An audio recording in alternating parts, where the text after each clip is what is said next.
Un chef de la mafia est tombé dans une embuscade par une nuit pluvieuse en Virginie occidentale. Il a pris une balle dans l'épaule. Sa voiture s'est écrasée dans un fossé. Il a rampé dans la boue vers la seule lumière qu'il pouvait voir. C'était une petite maison en bois, au milieu de nulle part. Une jeune femme l'a trouvé face contre terre, à moitié mort. Et au lieu de le laisser là, elle l'a traîné à l'intérieur. Elle lui a retiré la balle avec des mains sûres et lui a sauvé la vie. Mais quand Ashton Burnetty a ouvert les yeux et a regardé à travers la petite cuisine, il a vu quelque chose qu'aucune balle, aucune trahison, aucun ennemi ne lui avait jamais fait ressentir. Parce que juste là, près de la cuisinière, avec des cheveux blancs et un doux sourire, se trouvait sa mère. La femme qu'il avait enterrée 13 ans plus tôt, elle l'a regardé comme on regarde un étranger, avec gentillesse mais sans émotion. Puis elle s'est tournée vers la jeune femme et a dit « Qui est-ce que, chérie ?» Et ce mot, chérie, l'a frappé plus fort que la balle qui brûlait encore dans son épaule. Parce que sa mère ne le connaissait pas. Elle ne reconnaissait pas son propre fils. Mais elle aimait cette fille, cette jeune étrangère qui semblait n'avoir rien au monde, sauf du courage et deux mains qui refusaient d'abandonner quiconque avait besoin d'aide. Ashton Burnetty avait 36 ans. Il dirigeait la moitié de la pègre de New York. Les hommes craignaient son nom et les empires pliaient de sa parole. Mais là, dans cette cuisine qui sentait le café et le vieux bois, il a senti ses genoux flancher. Parce que tout ce qu'on lui avait dit, tout ce sur quoi il avait bâti sa vie, était un mensonge. Et la personne qui avait construit ce mensonge était le seul homme en qui il aurait dû avoir confiance. Ce qu'Ashton allait découvrir dans les heures suivantes le forcerait à choisir. Choisir entre l'empire qu'il avait façonné et une vérité qui pourrait le détruire. Si cette histoire vous touche, appuyez sur le bouton « J'aime » et partagez-la avec quelqu'un qui a besoin de l'entendre. Et abonnez-vous maintenant, car vous ne voulez pas manquer ce qui va suivre. Maintenant, revenons au début, à la nuit où tout lui a été enlevé. Ashton Burnetty n'est pas né cruel, mais on lui a appris que la cruauté était le seul moyen de survivre. Son penthouse se trouvait au 40e étage d'une tour à Manhattan, avec vue sur Central Park. L'appartement était si vaste que chaque pas résonnait comme dans une église vide. 200 hommes armés lui obéissaient, une chaîne de restaurants s'étendait à travers Midtown. 3 casinos se dressaient à Atlantic City, et des biens immobiliers étaient dispersés dans tout New York, bien que le nom sur les papiers ne soit jamais le sien. Quand Ashton entrait dans une pièce, les hommes se levaient. Quand il se taisait, toute la pièce retenait son souffle. Quand il donnait un ordre, personne ne demandait pourquoi. Il était le patron, le nom qui faisait réfléchir à 2 fois même les hommes les plus durs de la pègre avant d'ouvrir la bouche. Mais rien de tout cela, ni l'argent, ni les armes, ni le pouvoir, ni la peur dans les yeux des autres, ne pouvait combler le vide dans sa poitrine. Le vide qui s'était creusé le jour où il avait perdu sa mère. Hugh Burnetty, son père, était l'homme qui avait façonné Ashton pour en faire ce qu'il était devenu. Hugh avait régné sur l'empire Burnetty pendant 3 décennies. Avec une main de fer et une philosophie simple qu'il répétait sans cesse comme une prière. L'émotion est une faiblesse, et la faiblesse, c'est la mort. Ashton a grandi dans l'ombre de ce credo. Il a appris à ravaler ses larmes alors qu'il n'était encore qu'un garçon. Il a appris à ne pas laisser sa main trembler quand il devait prendre des décisions qui empêcheraient les hommes ordinaires de dormir pour le reste de leur vie. Il a passé toute sa jeunesse à essayer de prouver à Hugh qu'il était digne. Digne d'hériter, digne d'être regardé avec fierté, au lieu du regard froid et calculateur que son père portait sur tout le monde. Mais l'approbation de Hugh était comme l'horizon. Ashton continuait de marcher vers elle sans jamais l'atteindre. Il n'avait gardé qu'une seule chose de l'homme qu'il était autrefois. Un mouchoir plié soigneusement dans le tiroir de son bureau, usé par le temps, portant encore la légère trace du parfum que sa mère portait. Tard dans la nuit, quand le penthouse semblait si grand que la solitude devenait un écho, il ouvrait le tiroir, prenait le mouchoir dans sa main et restait simplement assis là. Personne ne le savait. Ni Vince Terity, ni c'était aucun des 200 hommes sous ses ordres. Car s'il découvrait un jour que le patron des Burnetty s'asseyait seul dans le noir, respirant l'odeur du vieux mouchoir de sa mère, cet empire se fissurerait de l'intérieur. Catherine Burnetty, sa mère, était la seule femme qui ait jamais regardé Ashton sans rien lui demander. Elle n'avait pas besoin qu'il soit fort. Elle n'avait pas besoin qu'il fasse ses preuves. Elle avait seulement besoin qu'il soit son fils. Quand il avait 7 ans, il est tombé dans les escaliers de la villa et s'est fendu le front. Une petite coupure. Il n'y avait pas beaucoup de sang, mais Catherine a pleuré comme si le monde entier était sur le point de s'effondrer. Hugh se tenait à côté d'eux, froid comme la pierre. Relève-toi, mon fils. Les hommes ne restent pas par terre. Mais Catherine l'a pris dans ses bras, a essuyé le sang et embrassé la blessure et a dit « Pleure, mon chéri. Ce n'est rien. Je suis là. » C'était le dernier souvenir intact qu'Ashton gardait de sa mère avant que tout ne lui soit volé. Il avait 23 ans quand Hugh l'a appelé dans le bureau de la villa, a fermé la porte et a dit d'une voix plate, comme s'il lisait un rapport financier, « Ta mère est partie. Un accident de voiture sur l'autoroute, les funérailles seront privées. La famille seulement. » Ashton est resté là, les pieds rivés au sol de marbre. Il voulait voir le visage de sa mère une dernière fois. Il voulait toucher sa main. Il voulait dire les mots qu'il n'avait jamais assez dit. Mais le cercueil était scellé et Hugh a posé une main sur son épaule avec ce qui ressemblait le plus à de la tendresse qu'Ashton n'ait jamais connue de sa part. « Je veux que tu te souviennes de ta mère quand elle était encore belle. Ne regarde pas, mon fils. Ne regarde pas. » Ashton n'a pas regardé. Il a obéi à son père comme il l'avait toujours fait, et ce fut la plus grande erreur de sa vie. À partir de ce jour, le dernier endroit tendre à l'intérieur d'Ashton Burnett s'est changé en pierre. Il ne pleurait plus, ne faisait plus confiance à personne, n'aimait plus personne. Il est devenu exactement ce que Hugh voulait, un chef du crime sans cœur. Et chaque année, à l'anniversaire de la mort de sa mère, il se rendait seul au cimetière. Il restait devant sa tombe pendant 30 minutes sans dire un mot, puis se retournait et s'en allait. Pendant 13 ans, il a déposé des fleurs sur cette tombe. Pendant 13 ans, il s'est tenu devant la pierre gravée du nom de Catherine Burnett. Et pendant 13 ans, il n'a eu aucune idée que sous cette pierre, il n'y avait personne du tout. Mais la vérité était que Catherine Burnett n'était morte sur aucune autoroute, car aucun accident n'avait jamais eu lieu. Tout, de l'appel téléphonique annonçant la nouvelle aux funérailles privées, jusqu'au cercueil scellé qu'Ashton n'avait pas le droit d'ouvrir, tout avait été une mise en scène. Une performance orchestrée par l'homme même qu'il appelait père. 13 ans plus tôt, Catherine avait accidentellement trouvé un dossier dans le bureau de Hugh.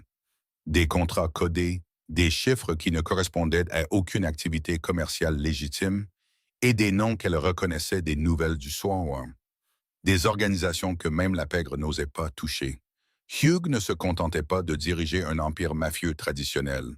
Il utilisait l'argent de la famille pour financer un réseau international de trafic d'armes. C'était quelque chose qui dépassait de loin toutes les limites que même les lois non écrites de la pègre interdisaient. Catherine a confronté Hugh cette nuit-là, dans le bureau verrouillé.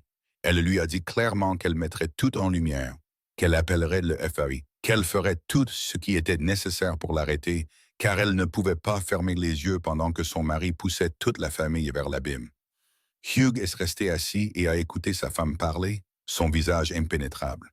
Et quand Catherine a terminé, il n'a dit qu'une seule phrase. « Tu ne feras pas ça. » Ce n'était pas une supplique, ce n'était pas une explication, c'était une déclaration, comme il déclarait tout dans la vie, comme si c'était une vérité indiscutable. Mais Catherine n'était pas le genre de femme à baisser la tête, et Hugh le savait. Il savait aussi que tuer sa femme serait une erreur fatale, non pas par conscience, mais à cause d'Ashton. Ashton avait 23 ans, et Hugh le préparait à prendre la relève. Il commençait à faire confiance à son père, devenant l'arme la plus parfaite que Hugh ait jamais créée. Si Catherine mourait dans des circonstances étranges, Ashton poserait des questions, creuserait plus profondément, et tout ce que Hugh avait construit s'effondrerait de l'intérieur. Alors Hugh a choisi une autre voie, une voie encore plus cruelle que le meurtre. Il ferait disparaître Catherine tout en gardant Ashton. Il a appelé le docteur Owen Pratt à la villa à 2 heures du matin. Owen était le médecin privé de la famille Burnett, âgé de 32 ans à l'époque. Il était très compétent, mais endetté jusqu'au cou à cause du jeu. Et Hugh l'avait acheté il y a longtemps en effaçant ses dettes. Hugh n'a pas beaucoup expliqué. Il a posé une fiole de médicaments sur la table et a dit « Injecte ça à ma femme. Une dose suffisante pour qu'elle oublie tout, lentement, pas d'un seul coup. Je veux que ça ait l'air naturel. » Owen a regardé la fiole, puis Hugh, et il a su que le refus n'était pas une option qui existait dans cette pièce. Il a injecté le produit à Catherine pendant qu'elle dormait. La première d'une série de 3 injections qui détruiraient sa mémoire, morceau par morceau. Au cours des 3 jours suivants, Catherine a commencé à oublier. Au début, c'était de petites choses, où elle avait mis ses clés, si elle avait pris son petit déjeuner, puis des choses plus importantes, les noms des gens qu'elle connaissait, l'adresse de sa propre maison. Et finalement, lorsque la 3e injection a été faite, elle a oublié qui elle était. La 4e nuit, Hugh a convoqué Vince Terity dans la pièce. Vince avait alors 27 ans. Il était dans l'organisation depuis moins de 2 ans, mais il avait déjà prouvé la seule chose que Hugh appréciait plus que tout, une loyauté aveugle. Hugh a tendu à Vince un jeu de clés de voiture et une adresse dans la campagne de Virginie-Occidentale, à plus de 5 heures de route de New York. Emmène-la là-bas, laisse-la au bord de la route, puis reviens. Ne le dis jamais à personne. Vince n'a pas demandé pourquoi. Il n'a pas demandé ce qui lui arriverait. Il a seulement hoché la tête, a aidé Catherine à monter dans la voiture et à rouler dans la nuit. Catherine était assise sur la banquette arrière, les yeux ouverts mais vides, les mains posées sur ses genoux. Ses lèvres bougeaient sans former de mots, comme quelqu'un qui essaie de se souvenir d'un rêve qui vient de s'évanouir. Vince s'est arrêté sur un chemin de terre dans une zone rurale isolée. Il a ouvert la portière arrière, l'a aidé à sortir et l'a laissé là, seul dans le noir. Sans nom, sans mémoire, sans une seule pièce de monnaie dans sa poche. Puis il est remonté dans la voiture et il est parti, sans regarder une seule fois dans le rétroviseur. Le lendemain matin, Warren Kirkland, l'avocat personnel de Hugh, a rempli un faux certificat de décès pour Catherine Bernetti. La cause du décès était un accident de la route sur l'Interstate 79. Le corps devait être enterré dans un cercueil scellé en raison de traumatismes graves, conformément aux souhaits de la famille. Tout était propre, ordonné, professionnel, comme Hugh gérait tous les problèmes de sa vie. Et quand Ashton s'est tenu devant le cercueil scellé aux funérailles ce jour-là, il n'avait aucune idée qu'à l'intérieur, il n'y avait rien, sauf un poids artificiel placé là pour le rendre assez lourd. Il a pleuré pour la dernière fois de sa vie devant une boîte vide. Pendant que sa mère se tenait sur un chemin de terre à des centaines de kilomètres de là, ne sachant pas qui elle était, ne sachant pas qu'elle avait un fils, ne sachant pas qu'elle avait un jour été aimée. La même nuit où Vince Terity a laissé Catherine au bord de la route et est retourné à New York, non loin de là, sur ce même chemin de terre, une enfant marchait seule dans le noir.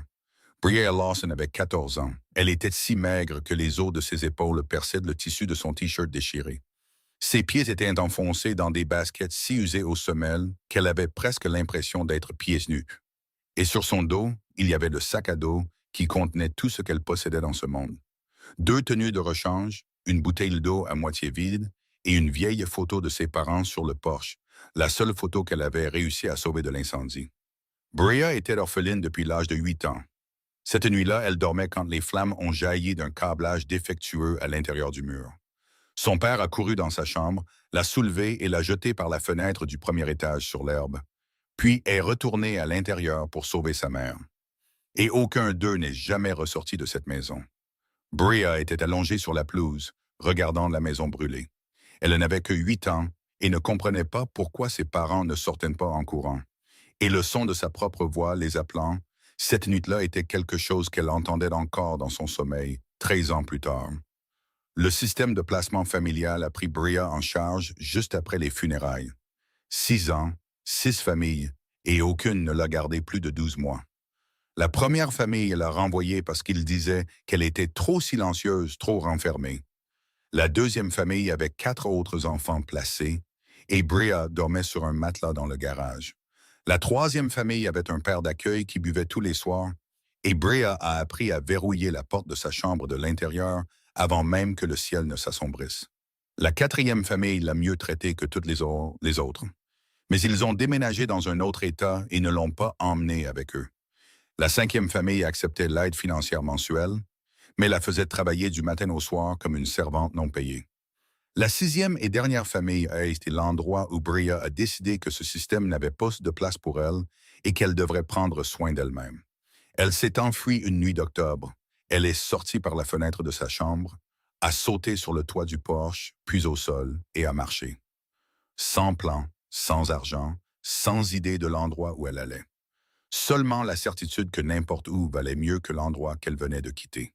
Bria a marché pendant 3 jours le long des routes de campagne de Virginie occidentale. Elle dormait sous les ponts, mangeait des pommes tombées qu'elle ramassait au bord de la route, buvait de l'eau au robinet public des stations-service.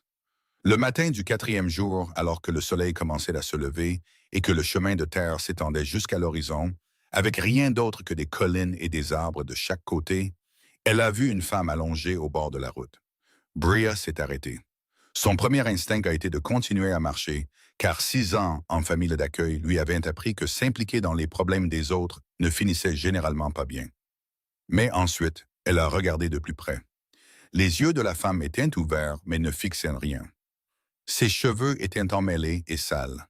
Ses vêtements étaient tachés. Sa main reposait sur sa poitrine, comme si elle cherchait quelque chose dont elle ignorait l'absence. Elle n'avait pas l'air ivre. Elle n'avait pas l'air blessée. Elle ressemblait à quelqu'un qu'on avait déposé là et abandonné, comme un objet dont on ne voulait plus. Et Bria, une fille de 14 ans qui savait exactement ce que ça faisait d'être abandonnée, ne pouvait pas continuer à marcher. Elle s'est agenouillée à côté de la femme, a posé doucement une main sur son épaule et a dit doucement « Madame, ça va ?» La femme a tourné la tête et a regardé Bria. Et dans ses yeux vides, pour la première fois, quelque chose a bougé. Ce n'était pas un souvenir, ce n'était pas de la reconnaissance. C'était l'instinct. Quelque chose de plus profond que la mémoire. L'instinct d'une mère quand elle voit un enfant seul. Elle a tendu la main vers celle de Bria. Et Bria a senti cette main tremblante, mais chaude. Et la femme a dit d'une voix rauque et hésitante, comme quelqu'un qui réapprend à parler, « Tu es seule ?» Bria a hoché la tête et n'a pas pu parler, car quelque chose lui était monté à la gorge, quelque chose qu'elle ne pouvait pas contrôler. La femme a resserré sa prise sur la main de Bria.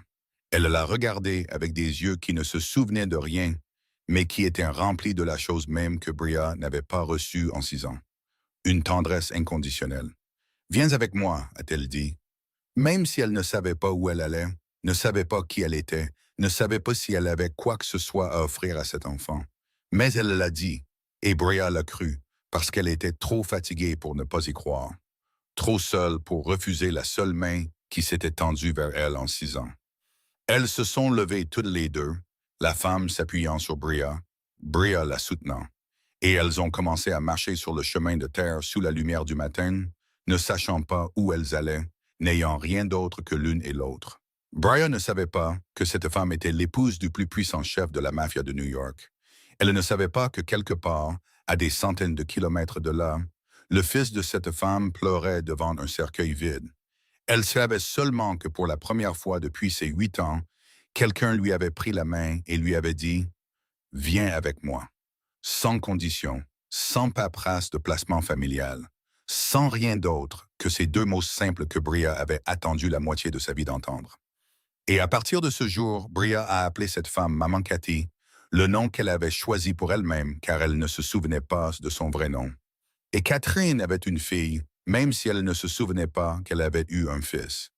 2 semaines après leur rencontre sur ce chemin de terre, Bria et Catherine marchaient toujours sans destination, toujours seules au monde.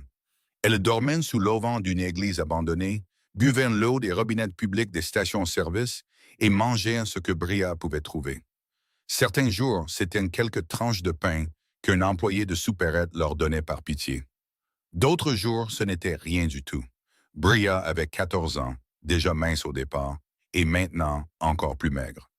Mais elle donnait toujours la plus grande part de nourriture à Catherine, car la femme plus âgée était plus faible, marchait plus lentement. Parfois, elle s'arrêtait au milieu de la route et regardait autour d'elle avec des yeux effrayés, comme si elle venait de se réveiller dans un endroit totalement inconnu, même si elles avaient marché sur cette même route toute la journée. Le matin du 15e jour, elles ont atteint une petite ville avec une gare routière, une église, une épicerie et pas grand-chose de plus. Bria a aidé Catherine à s'asseoir sur un banc à la gare routière et a dit « Maman Cathy, assieds-toi ici et attends-moi. Je vais chercher de l'eau. » Elle s'est levée, a fait 3 pas, et le monde a tourné une fois avant que tout ne devienne noir.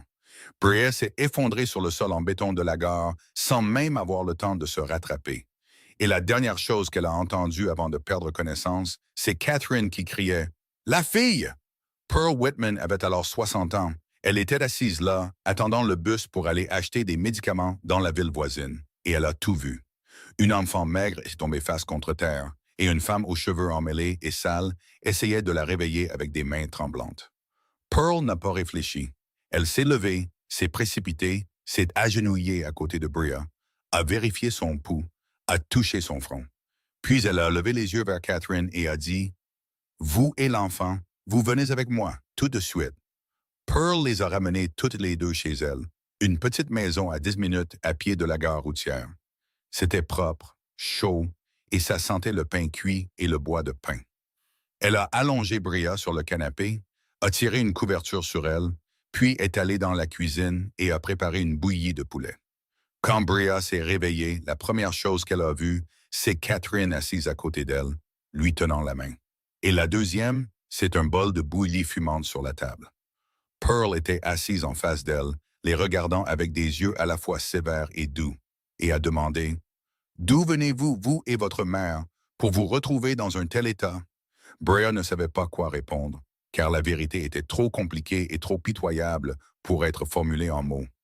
Elle a seulement regardé Pearl et a dit « Je n'ai pas de maison. » Pearl est restée silencieuse un moment, puis a regardé par la fenêtre, a levé les yeux au ciel, comme si elle parlait à quelqu'un qu'elle seule pouvait entendre, et a dit doucement « J'ai prié toute la semaine demandant à Dieu de me laisser aider quelqu'un qui avait vraiment besoin d'un coup de main. On dirait qu'il m'en a envoyé 2. » Bria et Catherine sont restées chez Pearl pendant 3 semaines. Pearl les a nourris, leur a donné un endroit où dormir, leur a donné des vêtements propres, et n'a pas demandé plus que ce que Bria voulait bien dire. Mais Pearl savait que sa maison n'était pas une solution à long terme. Elle vivait seule dans cette petite maison. Sa pension était suffisante pour une personne et ces deux-là avaient besoin d'un endroit qui soit vraiment à elle. Alors, elle a appelé Harold Finch. Harold avait alors 67 ans, un vétéran de la guerre du Vietnam, veuf depuis 8 ans. Il avait 2 fils qui vivaient dans le Montana et qui appelaient à Noël s'ils s'en souvenaient. Il avait une petite maison en bois sur une colline à environ 7 miles de la ville, située entre la forêt et la prairie. C'était assez calme pour qu'on puisse entendre le vent changer de direction. La maison était vide depuis le jour où sa femme était morte. Harold lui-même vivait dans l'arrière-salle de l'église de la ville, faisant du bénévolat en échange d'un endroit où dormir. Et pour ne pas avoir à retourner seul dans cette maison vide, Pearl a emmené Bria et Catherine rencontrer Harold à l'église un samedi après-midi. Harold les a regardés toutes les deux. Il a regardé la jeune fille maigre de 14 ans, le dos droit, avec les yeux fiers et fatigués d'une enfant habituée à être abandonnée, mais qui refusait de s'effondrer. Et il a regardé la femme aux cheveux gris qui se tenait derrière elle, tenant la main de l'enfant avec un sourire doux mais vide. Il n'a pas demandé d'où elle venait. Il n'a pas demandé de papier. Il n'a pas posé de questions sur le passé. Il s'est assis sur un banc d'église, a posé ses 2 mains sur ses genoux et a dit de la voix lente et mesurée d'un homme qui avait vécu assez longtemps pour savoir ce qui comptait. « Je suis vieux. Mes enfants sont loin. Ma femme est partie depuis 8 ans. Ma maison est vide. Mon cœur est vide aussi. Restez-y, toutes les deux. Plantez ce que vous voulez planter. Vivez comme les gens devraient vivre. C'est tout ce dont j'ai besoin. » Bria est restée là à le regarder. Une enfant de 14 ans qui n'avait pas pleuré depuis la nuit, où elle s'était tenue sur la pelouse et avait regardé la maison de ses parents brûler. Une enfant qui avait traversé 6 familles d'accueil sans verser une seule larme. Une enfant qui avait marché pendant 3 jours sans nourriture et ne s'était jamais plainte une seule fois. Mais quand Pearl les a conduites à la petite maison en bois sur la colline et que Bria s'est tenue devant la vieille porte en bois et a regardé à l'intérieur, elle a vu la petite cuisine, la table à manger avec 2 chaises, la fenêtre donnant sur la colline verdoyante et la lumière du soleil de fin d'après-midi qui tombait à travers le rideau usé en une bande dorée sur le plancher en bois. Elle a pleuré. Elle a pleuré sans faire de bruit, des larmes coulant sur son visage qu'elle n'a pas essuyées. Parce que pour la première fois depuis ses 8 ans, pour la première fois en 6 ans, quelqu'un avait dit Rester, tout simplement.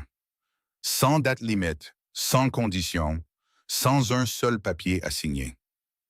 Catherine se tenait à côté d'elle, tenant la main de Bria, ne comprenant pas pourquoi sa fille pleurait. Mais l'instinct lui a dit de prendre l'enfant dans ses bras. Et Bria, pour la première fois en 6 ans, a laissé quelqu'un la serrer dans ses bras sans se débattre. La petite maison en bois sur la colline est devenue leur monde. Et à l'intérieur de ce petit monde, Bria a construit une vie à partir de rien, avec des mains de 14 ans et une volonté qui refusait de se briser. Le premier mois, elle a nettoyé toute la maison, a réparé la fuite du toit avec une vieille bâche que Harold avait laissée dans la remise. Elle a gratté la mousse des marches du porche et a peint la porte d'entrée avec une couche de peinture bleue qu'elle a trouvée dans le garage. Bleu parce que c'était la couleur du ciel que Catherine aimait regarder chaque après-midi depuis le porche. Catherine ne pouvait pas beaucoup aider au début. Elle se tenait souvent au milieu d'une pièce, regardant autour d'elle comme si elle essayait de se souvenir de quelque chose de très important qu'elle ne parvenait jamais à saisir. Puis elle s'asseyait, posait une main sur sa poitrine et laissait échapper un léger soupir, comme si son cœur cherchait un ancien rythme que son esprit ne reconnaissait plus. Mais peu à peu, alors que la maison commençait à se sentir habitée avec l'odeur du café du matin, avec les petits éclats de rire de Bria chaque fois qu'elle ratait quelque chose en cuisine, Catherine a commencé à y trouver sa place. Elle jardinait, plantant des tomates, des haricots verts, de la laitue et des citrouilles. Ses mains savaient comment retourner la terre, comment planter les graines, même si son esprit ne se souvenait pas où elle l'avait appris. Elle cuisinait à l'instinct, n'ayant jamais besoin de recettes. Ses mains savaient d'elles-mêmes combien de sel ajouter quand il fallait augmenter le feu. Et Bria se tenait souvent à côté d'elle, la regardant cuisiner, et se demandait quelle vie cette femme avait bien pu mener pour que ses mains sachent tout faire avec autant d'assurance. Et puis Catherine a commencé à coudre. La première courte pointe en patchwork qu'elle a faite provenait de vieux morceaux de tissu que Bria avait mendiés au magasin de seconde main de la ville. Chaque morceau d'une couleur différente, d'un motif différent, cousus ensemble pour former une courte pointe qui n'était pas parfaite, mais qui était chaude. Et c'était de la première couverture dans laquelle Bria s'était enveloppée et qu'elle avait vraiment senti comme étant la sienne. Bria n'allait pas à l'école car elle n'avait pas de papier, pas de tuteur légal, et elle ne voulait pas s'impliquer dans un système qui pourrait la séparer de Catherine. Avec l'aide d'Harold pour obtenir les pièces d'identité nécessaires, elle a appris par elle-même. Elle empruntait des livres à la bibliothèque de la ville, lisait tard dans la nuit sous la lampe de la table de cuisine. Et à 18 ans, elle s'est inscrite pour passer le GED au Centre d'éducation communautaire et l'a réussi du premier coup. À 20 ans, elle a suivi une formation d'aide-soignante à l'école professionnelle la plus proche et a commencé à travailler à la petite clinique de la ville. Des gardes du matin 3 jours par semaine, assez pour acheter de la nourriture et payer la facture d'électricité, rien de plus. Harold venait leur rendre visite une fois par mois, toujours le dimanche après-midi. Il s'asseyait toujours dans la même chaise près de la fenêtre, buvait le café que Catherine préparait, racontait de vieilles histoires sur cette maison, quand sa femme était encore en vie, quand son fils courait encore dans la prairie. Sa voix était douce et lointaine, comme s'il racontait l'histoire de quelqu'un d'autre. Avant de partir, il posait toujours une enveloppe sur la table de la cuisine sans dire un mot. Et Bria l'ouvrait toujours après son départ. À l'intérieur, il y avait quelques petits billets, jamais beaucoup, mais assez pour qu'elle sache que quelque part dans ce monde, quelqu'un pensait encore à elle. Quand Bria a eu 22 ans, Harold est mort paisiblement dans son sommeil, sur le lit de l'arrière-salle de l'église de la ville. Il a légué la petite maison en bois à Bria dans un testament manuscrit de seulement 3 lignes. Il disait en substance que la maison appartenait à la personne qui en avait de nouveau fait un foyer après tant d'années vides. Bria a tenu ce testament dans ses mains, s'est assise sur le porche et n'a pas pleuré, car elle avait l'habitude de perdre des gens. Mais elle est restée assise là très longtemps, regardant le chemin de terre qu'Harold empruntait chaque dimanche après-midi, et a senti que le monde était devenu un peu plus vide. Dorothy Sable, que tout le monde appelait Dot, avait maintenant 74 ans, mais elle en avait 61 quand elle a commencé à faire 3 miles à vélo jusqu'à la maison de Bria chaque semaine. Elle apportait des œufs et des conseils que personne ne demandait, mais qui semblaient toujours arriver au bon moment. Dot a appris à Bria comment conserver des légumes pour l'hiver, comment savoir quand une poule allait pondre, comment réparer les tuyaux gelés. Et parfois, elle s'asseyait simplement sur le porche, buvant du thé avec Catherine en silence, car Dot comprenait que certaines personnes ont plus besoin de présence que de mots. Et pendant ces 13 années, même si la vie était paisible, même si Bria avait construit quelque chose qu'elle n'avait jamais eu auparavant, il y avait des moments où Catherine l'inquiétait. Elle faisait de la vaisselle, puis s'arrêtait soudainement, une main tenant une assiette à mi-hauteur, ses yeux se tournaient vers la fenêtre sans rien voir, et son autre main se pressait contre sa poitrine, juste au-dessus de son cœur, comme si elle cherchait quelque chose qui avait été perdu il y a très longtemps. Quand Bria demandait « Maman Cathy, ça va ?»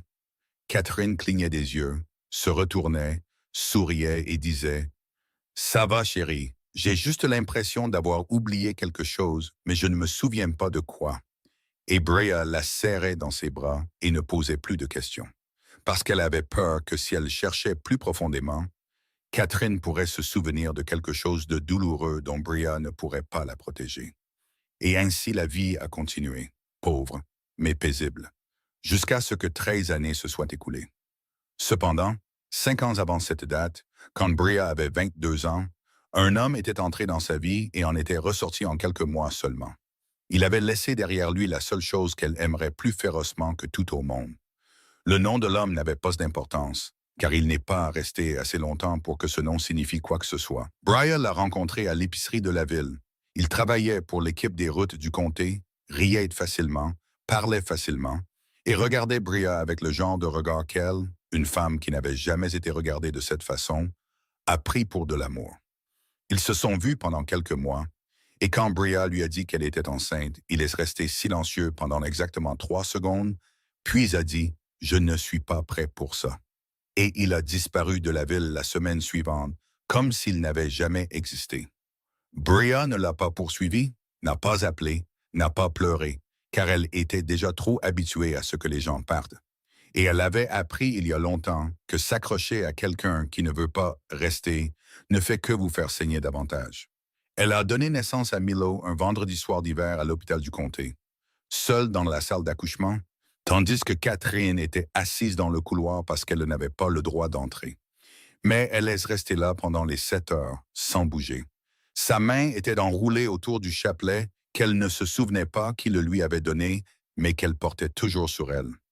Quand l'infirmière a posé Milo sur la poitrine de Bria, elle a baissé les yeux sur le petit visage rouge aux yeux fermés, et elle a ressenti quelque chose qu'elle n'avait jamais ressenti en 22 ans de vie. Un amour si énorme qu'il l'a effrayée. Parce que pour la première fois de sa vie, elle avait quelque chose que si elle le perdait, elle savait qu'elle ne pourrait pas se relever. Milo a grandi dans la petite maison en bois sur la colline, au milieu du potager de Catherine, au son des coqs chantant chaque matin, au milieu des courtes pointes, un patchwork et de l'odeur du café. Le garçon avait de grands yeux marron foncés et une façon de regarder les gens avec un sérieux bien au-delà de son âge. Le genre de regard qui donnait aux adultes l'impression d'être lu par un enfant qui ne savait même pas encore lire. Il appelait Catherine Maman Cathy et Bria Maman. Et pour lui, le monde n'avait pas besoin de plus que ces 2 femmes. Mais quand Milo a eu 5 ans, il a commencé à dire la seule phrase que Bria craignait plus que tout ce qu'elle avait jamais craint dans sa vie. « Maman, j'ai mal ici. » Et sa petite main se posait sur le côté gauche de sa poitrine, juste au-dessus de son cœur. La première fois, elle a pensé qu'il avait simplement trop couru. La deuxième fois, elle a pensé que c'était le temps. La troisième fois, elle l'a pris dans ses bras, l'a mis dans le camion et a conduit directement à la clinique de la ville. Le médecin de la clinique a écouté le cœur de Milo et s'est resté silencieux, a écouté à nouveau et s'est resté silencieux à nouveau. Puis il a appelé Bria dans une pièce privée avec le genre de visage que Bria avait vu assez de fois dans sa vie pour savoir que la nouvelle qu'elle allait entendre ne serait pas bonne. Votre fils a une malformation cardiaque congénitale. Il a besoin d'une opération et il en a besoin bientôt. Ce n'est pas quelque chose qui peut attendre. Le médecin les a référés à l'hôpital pour enfants de Pittsburgh. L'opération nécessiterait un spécialiste en cardiologie pédiatrique et le coût. Le médecin a nommé le chiffre et Bria n'a pu que hocher la tête puis sortir de la pièce. Car si elle était restée une seconde de plus, elle se serait effondrée. Elle a commencé à rassembler de l'argent ce jour-là même. Elle a vendu le vieux camion d'Harold et a obtenu une petite somme. Elle a demandé un prêt bancaire et a été refusée car elle n'avait pas assez de garantie de valeur. Elle a emprunté aux fonds de crédit communautaires et a obtenu un peu, avec des intérêts brutaux. Elle a pris des gardes de nuit supplémentaires à la clinique, a fait des ménages en ville, a vendu des œufs, des légumes, a vendu tout ce qu'elle pouvait vendre sans nuire à Milo ou à Catherine. Dot a apporté une enveloppe et à l'intérieur se trouvaient ses économies. Pas grand-chose, mais elle a dit « N'ose même pas refuser ça, Bria Lawson. Je suis vieille, l'argent ne s'emporte pas dans un cercueil. » Bria l'a pris, parce qu'elle n'avait plus assez de fierté pour refuser quand son fils avait besoin d'une opération. Mais après avoir tout additionné, le chiffre était encore terriblement insuffisant. Si insuffisant que Bria regardait le carnet sur la table de la cuisine et avait l'impression que les chiffres se moquaient d'elle. Les nuits où Milo avait de la fièvre, où son cœur s'emballait étrangement, battant de manière irrégulière sous la main de Bria alors qu'elle la pressait contre sa poitrine, elle s'allongeait à côté de lui sur le petit lit, comptant chaque battement de cœur, chuchotant dans l'obscurité des mots qu'elle ne savait dire à personne d'autre. « S'il vous plaît, donnez-moi plus de temps, juste un peu plus. Je trouverai un moyen. S'il vous plaît, ne me prenez pas mon fils. » Et Milo, à moitié endormi et brûlant de fièvre, lui prenait la main et disait d'une toute petite voix « Maman, ne t'inquiète pas, je vais bien. » Et chaque fois qu'elle entendait ces mots, Bria se mordait la lèvre jusqu'au sang pour ne pas crier. Puis cette nuit est arrivée, la nuit de la forte pluie avec un vent si violent que les fenêtres de la cuisine tremblaient. Bria était assise à côté du lit de Milo, comptant ses battements de cœur, quand elle a entendu quelque chose venant du chemin de terre à l'extérieur. Le bruit de pneus qui dérapent, de métal qui claque, quelque chose de lourd qui sort de la route et s'écrase dans le fossé. Elle s'est levée, a attrapé le fusil de chasse accroché au mur et est sortie sur le porche, regardant la pluie. Ashton a ouvert les yeux le lendemain matin et pendant les premières secondes, il ne savait pas où il était. Le plafond était bas, le bois était vieux. Une pâle lumière dorée filtrait à travers un rideau fin et son épaule lui faisait mal, comme si quelqu'un pressait une barre de fer rouge sur l'os. Puis il s'est souvenu de la pluie, de la balle, du VUS glissant dans le fossé, de la boue, de la lumière au loin, et de la fille qui l'avait traîné dans la maison, et de sa mère. Il s'est souvenu de sa mère. Il est resté immobile sur le petit lit, fixant le plafond, et s'est demandé si la nuit dernière avait été une hallucination due à la perte de sang, s'il était allongé dans un hôpital et que tout cela n'était qu'un délire. Mais ensuite, l'odeur du café est venue de la cuisine, l'odeur du vieux bois montant du sol et mélangée à cela, si faible qu'elle semblait presque imaginaire, mais ne l'était pas, il y avait l'odeur du parfum. Ce parfum, le même que celui du mouchoir plié dans le tiroir de son bureau dans le penthouse de Manhattan. Le mouchoir qu'il soulevait chaque nuit quand personne ne pouvait le voir. Il s'est assis lentement, son épaule droite le lançant par vagues, puis s'est levé et est sorti de la chambre, marchant dans le court couloir vers la cuisine. Catherine se tenait près de la cuisinière, le dos tourné, et elle chantait. Sa voix était douce, un peu rauque, et Ashton a reconnu la chanson dès la première note, car elle vivait dans la partie la plus profonde de sa mémoire. L'endroit que même 13 ans de cruauté n'avaient pas pu atteindre. C'était la berceuse que sa mère lui chantait chaque nuit quand il était petit, avant que son père ne le lui interdise, parce que le fils d'un chef de la mafia n'a pas besoin qu'on lui chante une berceuse pour s'endormir. Ashton s'est arrêté net dans l'embrasure de la cuisine, une main agrippant le cadre, et a fixé le dos de sa mère. Elle était réelle. Ce n'était pas une hallucination. Elle était là, chantant cette chanson de cette voix, et il voulait dire « maman », mais le mot est resté coincé dans sa gorge comme une pierre qu'il ne pouvait ni avaler ni recracher. Puis Catherine s'est retournée, l'a regardé et a souri. Un sourire doux, chaleureux, tendre et vide. Elle l'a regardé comme elle regarderait un étranger que sa fille avait ramené à la maison. Rien de plus. Et ce sourire, un sourire qui ne reconnaissait pas son propre fils, faisait plus mal que n'importe quelle balle qu'Ashton ait jamais reçue. « Asseyez-vous, je vais vous verser du café », a dit Catherine, puis elle s'est retournée vers la cuisinière aussi naturellement que si un étranger assis dans sa cuisine chaque matin était la chose la plus ordinaire du monde. Ashton s'est assis sur la chaise en bois, et pour la première fois, il a vraiment regardé la cuisine à la lumière du jour. Sur le mur, il y avait des photos. Milo nouveau-né, Milo riant dans le jardin, Milo assis sur les genoux de Catherine et Bria. Bria debout devant la petite maison en bois, souriante, les cheveux au vent, un panier de tomates à la main. Sur la table, il y avait une courte pointe en patchwork encore en cours de couture. Chaque morceau de tissu était joint au suivant, inégal, imparfait, mais chaque pièce était cousue avec soin par les mains de quelqu'un qui n'était pas pressé.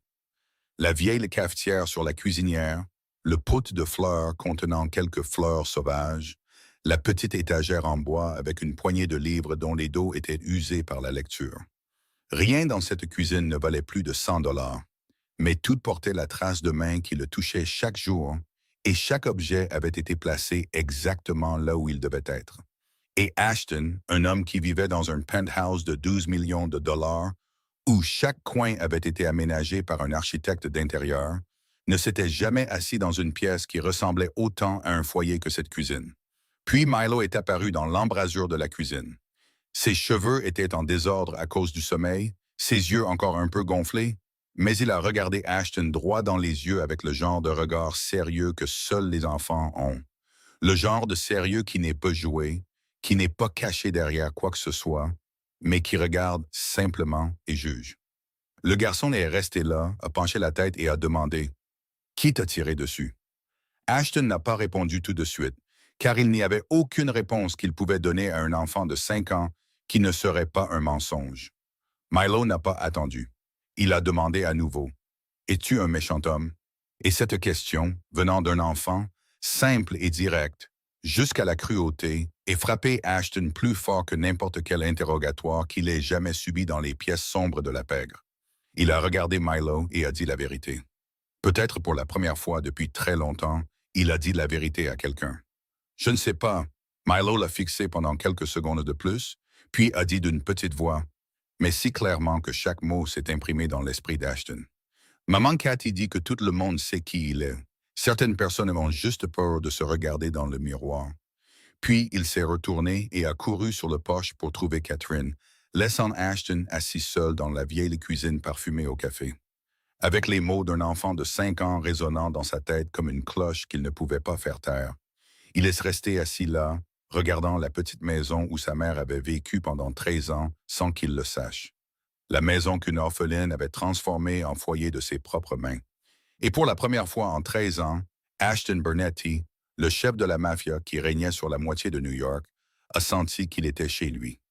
Cet après-midi-là, pendant que Catherine emmenait Milo au jardin pour cueillir des tomates et que le son de son rire flottait par la fenêtre de la cuisine, Ashton et Bria étaient assis l'un en face de l'autre sur les 2 seules chaises en bois de la cuisine.